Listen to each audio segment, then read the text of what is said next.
नमस्कार, आप देख रहे हैं न्यूज 18। मैं हूं आपके साथ मेनका चौधरी। दोपहर के 1:30 बज रहे हैं और उत्तराखंड की तमाम खबरों की शुरुआत करते हैं विस्तार से। सबसे पहले बात महेश नेगी की करते हैं। यौन शोषण के आरोपों से घिरे बीजेपी विधायक महेश नेगी, जिन्होंने न्यूज 18 से बात की और हमारे रिपोर्टर से बातचीत के दौरान उन्होंने ये दावा किया कि उनके ऊपर जितने भी आरोप लगाए गए हैं वो सभी आरोप निराधार हैं, बेबुनियाद हैं। उन्होंने कहा कि उनके खिलाफ घिनौनी राजनीति हो रही है और यही वजह है कि उनके ऊपर ये आरोप लगाए गए हैं। जहां तक सवाल डीएनए टेस्ट का है तो उन्होंने कहा कि वो इसके लिए तैयार हैं। वहीं 5 करोड़ की फिरौती मांगने पर उन्होंने कहा कि ये एक गिरोह चल रहा है और उसकी जांच होनी चाहिए। आपका पक्ष ही नहीं मिल पा रहा हमको। नहीं, मेरा पक्ष तो यह है कि भाई लोग बाग इतनी घिनौनी राजनीति करने लग गए हैं कि हमें को पता चला। ठीक है ना, हम तो क्षेत्र में अपना जो है विकास की बातें करते हैं, अन्य बातें करते हैं, वहाँ लगे रहते हैं काम धंधे पे। लोग बाग जो विकास के क्षेत्र में आते नहीं है जी। और जो है क्या कहते हैं घृणित राजनीति करते हैं। ठीक है ना जी। जो जिसमें जी मेरी वाइफ ने एफआईआर करा रखी है जी। तो जल्दी दूध का दूध पानी का पानी हो जाएगा। उसमें क्या दिक्कत नहीं है, जांच हो रही है उसमें।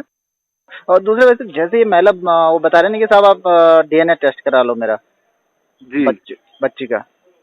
ये तो असली मुद्दे को डाइवर्ट करने की कोशिश कर रही ना जी, कि भाई ये जो इसके ऊपर एलिगेशन है कि ये 5 करोड़ वाली में बात कर रहे हैं ना पहले तो जी। ये नहीं तो हो ही जाएगा। हम काहे के पीछे हो रहे हैं, हर चीज के लिए हम तैयार हैं जी। लेकिन हम पहले ये तो कहेंगे 5 करोड़ वाला जो है तुम वसूली कौन कौन मिलके कर रहे थे, कितने लोग इसमें हैं शामिल, तो उसकी जांच चल रही है। तो जांच के विषय में मैं कुछ बोल नहीं सकता हूँ।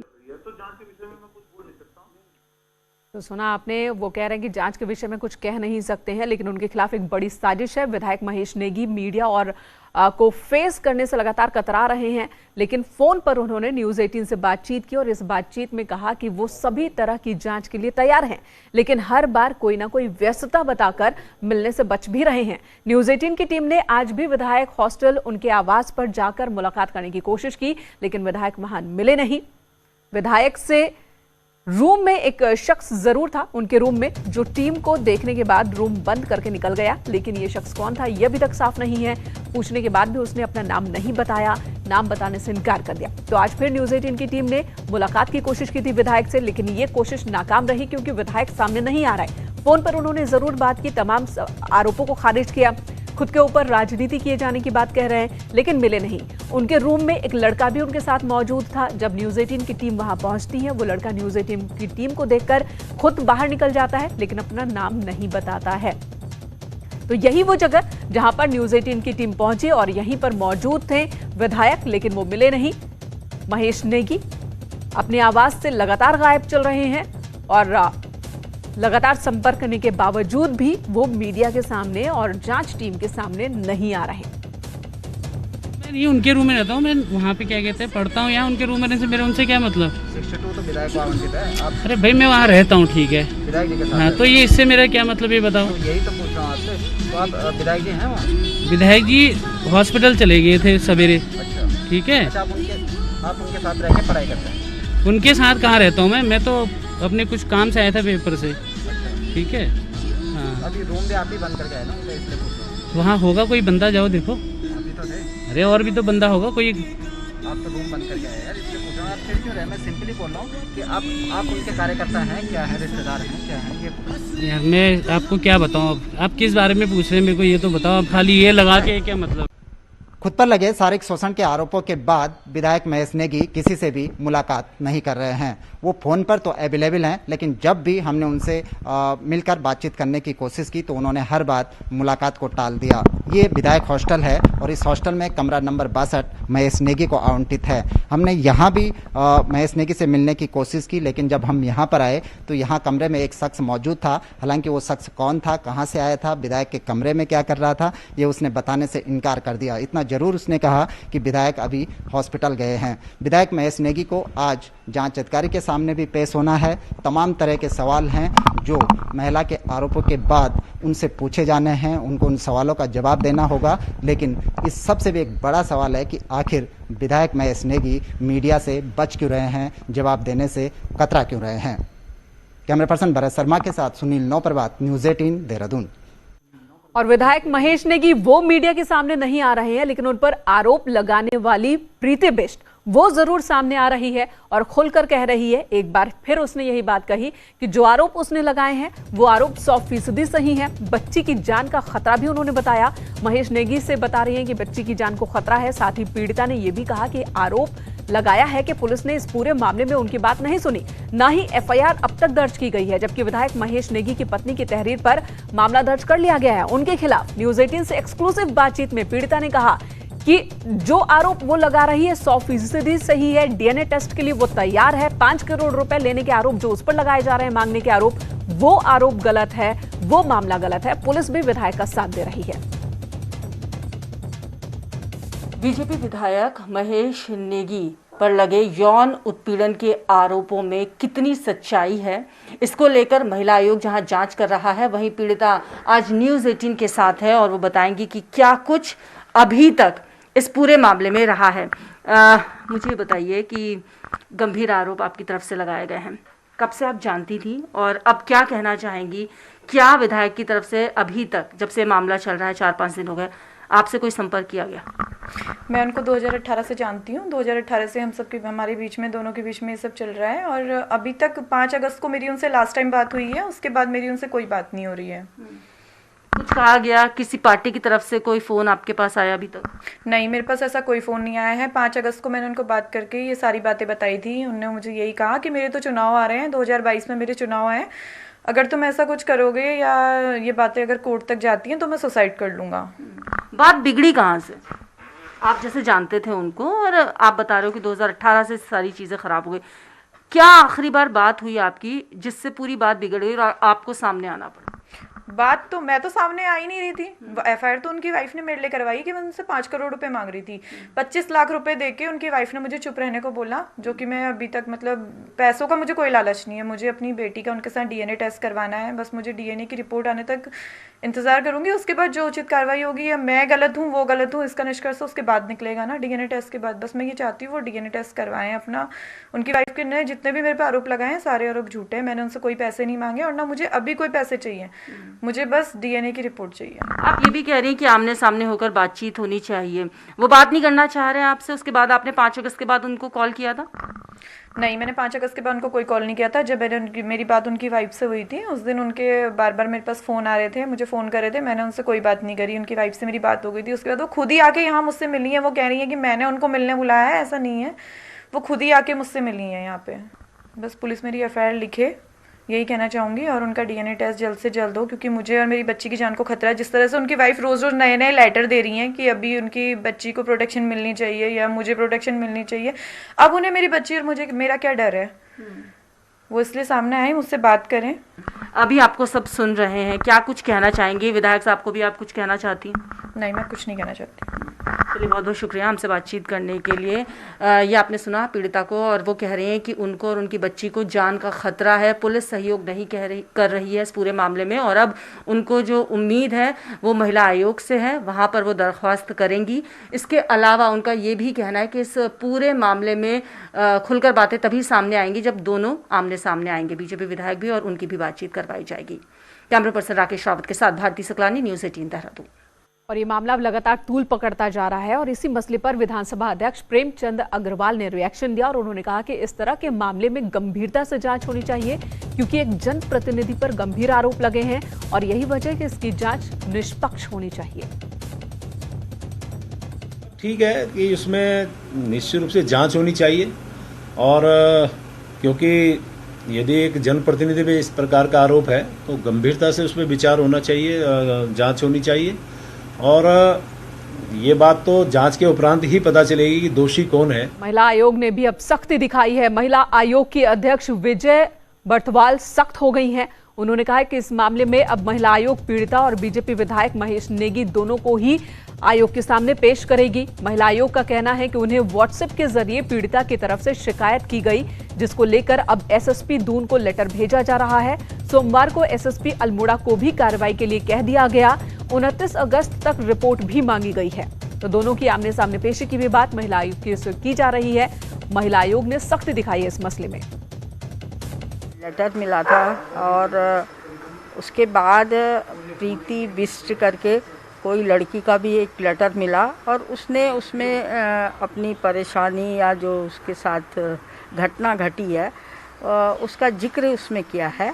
तो ये सच्चाई इसमें कितनी है, और क्योंकि महिला आयोग में जो भी शिकायतें आती हैं और जिसको मतलब हमें ये देखना पड़ता है कि इसकी सच्चाई कितनी है और लड़की को कोई भी महिला है उसको पूरा न्याय मिले, इसके लिए तत्काल प्रभाव से एक लेटर एसएसपी अल्मोड़ा को भेज दिया गया है।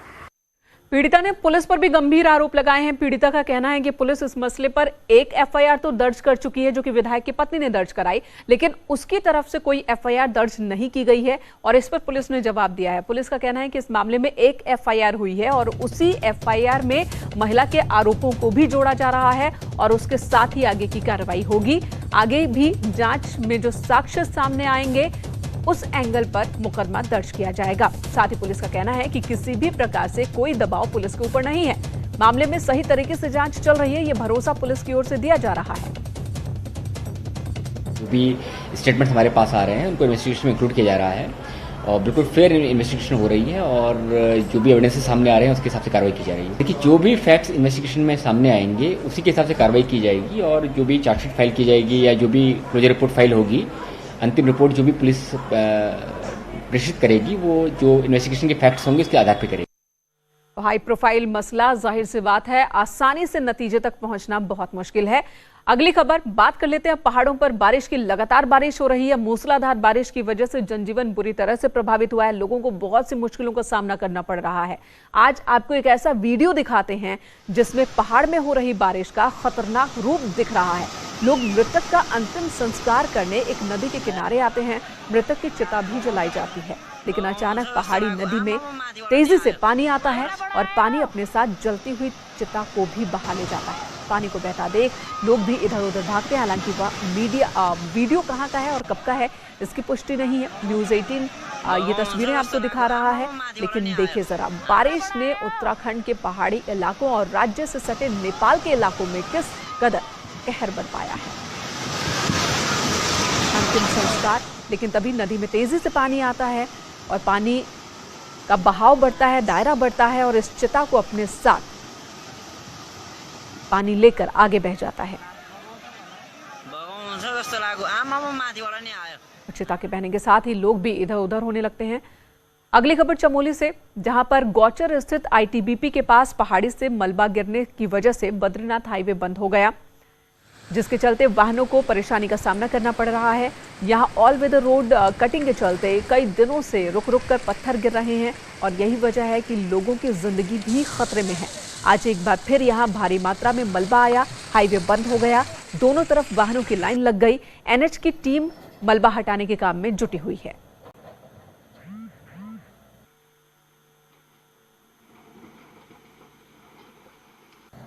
विगत कई दिनों से यहाँ पे कंटिन्यूसली स्लाइड आ रहा है और पुलिस प्रशासन द्वारा हमें यहाँ पे रोका गया और उनकी पूरी टीम यहाँ पर है, तो थोड़ा समय लगेगा और लगता है कि जल्दी साफ हो जाएगा।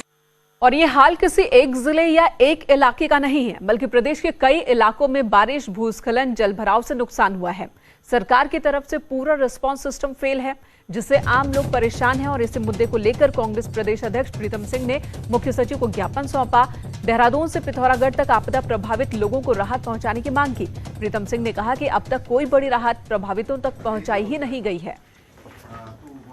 काम और जो खेत हैं वो जमींदों हो गए हैं, कई लोगों के कार्य लेकिन सरकार इस दिशा में कोई कार्य करती हुई दिखाई नहीं दे रही है। इसके साथ साथ पिथौरागढ़ जनपद के धारचूला और नीमचारी में जिस तरीके से वहाँ पर देवी आपदा में तांडव मचाने का काम किया है, सरकार ने कोई व्यवस्था वहाँ पर नहीं की। सरकार का देवी आपदा प्रबंधन पूरी तरीके से विफल है। आज हम चीफ सेक्रेटरी से मिले हैं कि भाई जो देवी आपदा प्रबंधन है उसको मजबूत करें और जो क्षति उसकी भरपाई करें। और मैदानी क्षेत्रों में तो खास तौर से मैं कहना चाहता हूँ कि नदियों में जिस तरीके से उफान आया है, उत्तरकाशी आराकोट त्रासदी को 1 साल बीत चुका है, लेकिन आज भी वहां रह रहे लोगों की दुश्वारियां कम नहीं हुई हैं। आपदा पीड़ितों ने प्रशासन पर लापरवाही का आरोप लगाया और काला दिवस मनाने का फैसला लिया है। लोगों का कहना है कि आज तक पीड़ितों को, ग्रामीणों को मुआवजा तक नहीं मिला। आज भी कई स्कूलों में मलबा भरा हुआ है, जिसे प्रशासन ने अब तक हटवाया भी नहीं। सड़कें अभी तक खस्ता हाल पड़ी हैं। 18 तारीख की बात है, यानी 17 तारीख रात को पूरे रात भर यहाँ पर बारिश हुई और ये तकरीबन 5 बजे के आसपास पीछे 10-12 गांव पड़ते हैं, जिसको हम कोठीगाड़ के नाम से जानते हैं, माकुड़ी और तुम्हारे माउंडा, इन जगहों पर क्लाउड बर्स्ट हुआ है लगभग 5 बजे के आसपास। और उसके बाद ये पूरी नदी इतने तूफान में थी कि पूरा यहाँ पर ये आराकोट बाजार जो है वो लगभग तबाही की नज़र में आ गया था। चलिए, ब्रेक के बाद स्वागत आपका एक बार फिर से। खबर कोटद्वार से, जहां पर गाड़ी घाट और झूला बस्ती इलाके में कच्ची शराब की बिक्री जोरों पर जारी है। कच्ची शराब के खिलाफ चलाए जा रहे अभियान के तहत आबकारी विभाग की टीम ने छापेमारी की। गाड़ी घाट इलाके से 50 लीटर कच्ची शराब बरामद की गई। बस्ती के बीच एक घर में बन रही थी ये कच्ची शराब, जिसे आबकारी की टीम ने जब्त कर लिया। वहीं छापेमारी के दौरान दूसरे घरों से अवैध शराब की पेटियां भी बरामद की गई हैं। अभियुक्तों के खिलाफ मामला पंजीकृत कर आगे की कार्रवाई चल रही है। मेरे घर में क्यों रखते हैं? अच्छा, ये तो सर आपका 50 उधर खटीमा में एक महिला का वीडियो वायरल हो रहा है, जिसमें महिला एक बाइक से उस जगह पहुंची जहां पर 4-5 लोग सड़क पर ही कच्ची शराब पी रहे थे। वायरल वीडियो में साफ दिख रहा है कि कुछ लोग कच्ची शराब पी रहे थे, जिनको महिला ने जमकर डांट लगाई, फटकार लगाई, यहां शराब न पीने को कहा, जिसके बाद शराब पी रहे लोग शराब को झाड़ियों में फेंकते हैं। आपको बता दें, लोगों ने इसकी शिकायत कई बार आबकारी विभाग से की है। बावजूद इसके शराबी बीच सड़क शराब पीते हैं और इस तरह की तस्वीरें उत्तराखंड में आम हो चली हैं। तो लगातार सरकार की ओर से भी मुहिम चलाई जा रही है ताकि उत्तराखंड को नशा मुक्त किया जा सके। उसके बाद भी ऐसी तस्वीरें लगातार देखने को मिल रही है। अगली खबर का रुख, बीजेपी प्रदेश अध्यक्ष चुने जाने के 7 महीने बाद भी बंशीधर भगत मोर्चों से लेकर प्रदेश कार्य समिति का गठन तक नहीं कर पाए। मार्च के बाद लॉकडाउन के चलते पार्टी का विस्तार नहीं हो पाया, तो अब पार्टी पदाधिकारियों कि कोरोना की जद में आ जाने की वजह से एक बार फिर से ब्रेक लग गया है इस पूरी की पूरी प्रक्रिया पर। बदली परिस्थितियों में पार्टी ने 15 अगस्त तक कार्यकारिणी के विस्तार का ऐलान किया था, लेकिन पहले पार्टी महामंत्री कुलदीप कुमार और फिर राजेंद्र भंडारी के कोरोना संक्रमित हो जाने की वजह से ये काम नहीं हो पाया, यानी कि पार्टी का विस्तार नहीं हो पाया। मोर्चों और प्रकोष्ठों का विस्तार जो होना है, उसमें काफी होमवर्क प्रदेश की ओर से कर लिया गया है और कोरोना के कारण थोड़ा सा विलंब इसमें अवश्य हुआ है, लेकिन संभावना है कि 20 दिन के अंदर अंदर इनकी घोषणा प्रदेश की ओर से कर दी जाएगी। हाईकोर्ट की सख्ती के बाद परिवहन निगम में परिसंपत्तियों के बंटवारे की उम्मीद और तेज हो गई है। परिवहन मंत्री यशपाल आर्य ने कहा कि यूपी सरकार से कुछ मामलों में सहमति बन गई है और जल्द ही कुछ परिणाम भी सामने आ जाएंगे। एक कार्यक्रम में नैनीताल पहुंचे यशपाल आर्य ने कहा कि दिल्ली, लखनऊ, कानपुर समेत कई स्थानों पर करीब 800 करोड़ की परिसंपत्ति है, लेकिन भारत सरकार की ओर से साल 2003 को इनका बंटवारा करने के आदेश के बाद भी यूपी और उत्तराखंड में सहमति नहीं बन सकी। अब उत्तराखंड हाईकोर्ट ने यूपी सरकार को नोटिस जारी किया है, जवाब दाखिल करने को कहा है कि क्यों अब तक इस संपत्ति को उत्तराखंड को सौंपा नहीं गया है। उत्तर प्रदेश सरकार से निरंतर बातचीत हो रही है, कुछ मुद्दों पर सहमति भी बनी है और मुझे यकीन है कि हमें सफलता मिलेगी, क्योंकि हमारे जो प्रमुख सचिव हैं तो परिवहन और उत्तर प्रदेश के परिवहन सचिव और माननीय मुख्यमंत्री जी ने भी इस संदर्भ में वार्ता की है और मुझे विश्वास है कि हमें जो राशि जो हमारी वहाँ प्रॉपर्टीज जो हमारी परिसंपत्तियाँ हैं वो हमें प्राप्त। और इस काम में जो एक बड़ी अड़चन आती थी, वो अड़चन ये कि उत्तराखंड, उत्तर प्रदेश और केंद्र में अलग अलग पार्टी की सरकार होने की वजह से भी तेजी से काम नहीं हो रहा था। लेकिन परिवहन विभाग अब इस उम्मीद में है कि जब उत्तराखंड, उत्तर प्रदेश और केंद्र सभी जगहों पर एक ही पार्टी की सरकार है, तो उनकी ये समस्या का समाधान इस बार निकल जाए शायद। इधर शेयर मार्केट के जरिए LIC का IPO बाजार में लाने का फैसला सरकार पर भारी पड़ता दिख रहा है। हल्द्वानी में LIC कर्मचारी सरकार के इस फैसले के विरोध में उतर आए हैं। साथ ही चेतावनी दी है कि 24 अगस्त से पूरे उत्तराखंड में आंदोलन किया जाएगा। कर्मचारियों की दलील है कि LIC पब्लिक सेक्टर यूनिट के तौर पर शानदार काम कर रही है, इसके बावजूद सरकार LIC को निजी हाथों में देने की फिराक में है। ऐसे में कर्मचारियों की दलील है कि IPO LIC के निजीकरण का पहला कदम है।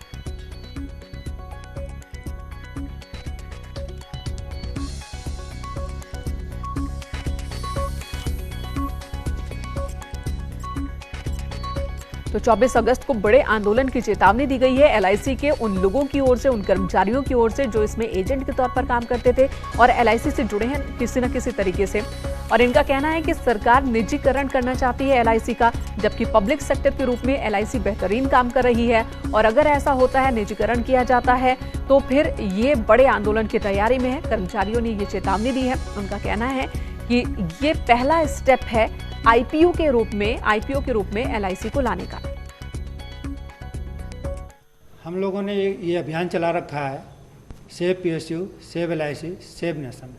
ये अभियान इसलिए चलाया है कि वर्तमान समय में भारतीय जीवन बीमा निगम के निजीकरण के जो प्रयास किए जा रहे हैं आईपीओ के माध्यम से, शेयर मार्केट में लिस्टिंग के माध्यम से, वो बिल्कुल ही जनविरोधी हैं। और इसकी अपना उत्तराखंड में मेरे साथ इस वक्त इतना ही। ब्रेक के बाद भी न्यूज़ 18 पर खबरों का सिलसिला जारी है।